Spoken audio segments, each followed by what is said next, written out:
मंडळ स्तरावर हे हवामान केंद्र होतं. काय व्हायचं आतापर्यंत की बाबा हवामान केंद्राच्या ठिकाणी पाऊस पडला नाही आणि शेजारीच कुठेतरी भरपूर पाऊस पडला नुकसान झालं. मग आम्ही काय म्हणायचो की हवामान केंद्रामध्ये पाऊस नव्हता त्यामुळे ते देता येणार नाही. यावर्षी विंड्स म्हणून प्रकल्प येते गव्हर्नमेंट ऑफ म्हणजे केंद्राचा, ज्याच्यामध्ये प्रत्येक ग्रामपंचायत स्तरावर एक हवामान केंद्र असणार. ही पहिली बाब. म्हणजे 1288-84 स्तरावर आपल्या ग्रामपंचायत स्तरावर प्लस 121 अशा सर्व ग्रामपंचायत, गाव नाही बरं का, ग्रामपंचायत स्तरावर हवामान केंद्र या वर्षाच्या कदाचित एंडला बसतील. आता ही शासनाचा निर्णय आहे, त्याला टेंडर आहे, सगळ्या प्रक्रिया आहेत. ती पुढच्या वर्षी परत नाही बसली किंवा मागच्या वर्षी ती मंडळी होती बसलं नाही म्हणून. तर ही प्रक्रिया थोडक्यात आमच्याकडून माहिती मागवलेली आहे. तहसीलदार साहेबांनी व्हिडिओनी आणि तालुका परिषदेकडे एकत्रित 5 बाय 5 मीटरची जागा लागते त्याला, ते आम्ही कळवलेली आहे. फक्त विषय असा आहे, ही फॅक्ट आहे की इथलं हवामान केंद्र इथलंच नाही, जिल्ह्यामधले 6-7 हवामान केंद्र काही ठिकाणी चोरीला गेलं, काही ठिकाणी मोडतोड झाली. कारण त्याला काय थोडक्यात म्हणजे प्रोटेक्शन नाही जे आपल्या ते ग्रामपंचायत ताब्यात द्यायचं. ह्या सुद्धा विंड्स प्रकल्पामध्ये सुद्धा एक ग्रामपंचायत स्तरावरचाच अधिकारी त्याची थोडक्यात देखभाल म्हणजे तांत्रिक नाही, फक्त ते तिथं काय मोडतोड वगैरे झाली का याची बाबतीत जबाबदारी त्यांना देण्यात आलेली आहे यावर्षी. आणि हे आतापर्यंत जे हवामान केंद्र आहे त्याला मात्र प्रत्येक हवामान केंद्राला एकदा ह्या स्कायमेटचा इंजिनियर भेट देत असतो आणि याच हवामान केंद्राचा डेटा वापरून सगळं प्लॅनिंग होतं. म्हणजे थोडक्यात तुम्हाला जी थोडक्यात नुकसान भरपाई मिळाली, ज्या ठिकाणी 65 mm पुढे पाऊस पडतो त्या ठिकाणी पंचनामे होतात. म्हणजे मागच्या वर्षी जी एनडीआरएफची नुकसान भरपाई आपल्याला मिळाली ती 65 mm पुढे पाऊस झाला म्हणून मिळाली आणि ती पाऊस कुठे रेकॉर्ड झाला, त्याच हवामान केंद्रामध्ये रेकॉर्ड झाला. त्यामुळे ते हवामान केंद्र सदोष आहे असं नाही, ते व्यवस्थित चालू आहे. फक्त काय आहे, बऱ्याच जणांना वाटतं की तिथं काय थोडक्यात पहिले हवामान केंद्र असायचे, ते हालत फिरायचं, त्याला विंडवेन म्हणायचे किंवा कप ॲनिमीटर म्हणायचे, हे सगळे सेन्सर आहेत.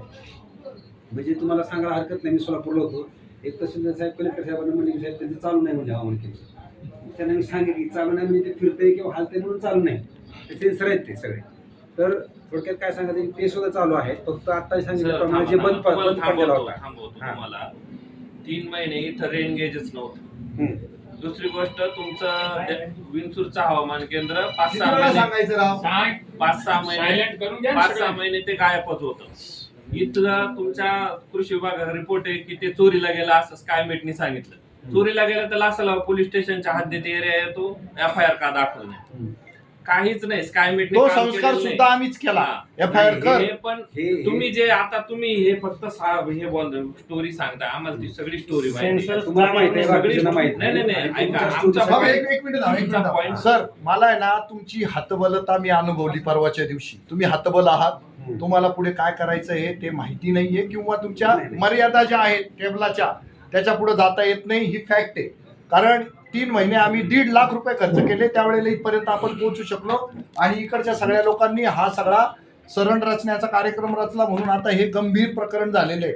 आमची सरळ मागणी आहे की आता इथं आयुक्त पातळीवर सूरज मांढरे साहेब आणि कृषी मंत्री यांच्याकडनंच हा प्रश्न सोडवायचा आहे. तर तुम्ही वॉर फुटेड बेसिसवर इथं न थांबता ताबडतोबीनं वरतून त्या सगळ्या गोष्टींचा आहे ना बदल घडून आणायचा आहे. तर आणि तरच विमे मिळतील, नाहीतर इथं पुन्हा लिपापोती होईल, तोंडाला पानं पुसले जातील, ते आम्हाला नको आहे. आणि तुमचे जे 2 माणसं आम्ही पकडलेले रेड हँड, आम्हाला ते बडतर्फ करून पाहिजे. जोपर्यंत त्यांना तुम्ही ते दगड भरणारा, तो कांदे भरणारा, कांद्याच्या ऐवजी दगड भरणारा तो बडतर्फ होत नाही. आणि दुसरा कोण आहे ग्रामसेवक, त्या दोघांना बडतर्फ केल्याशिवाय यांना चाप लागणार नाही. सर ग्रामीण भागामध्ये अज्ञानाचा गैरफायदा घेऊन तुमचे अधिकारी लोक सरळ लाच खातात, सरळ कंपन्यांशी त्यांची साठगाठ आहे.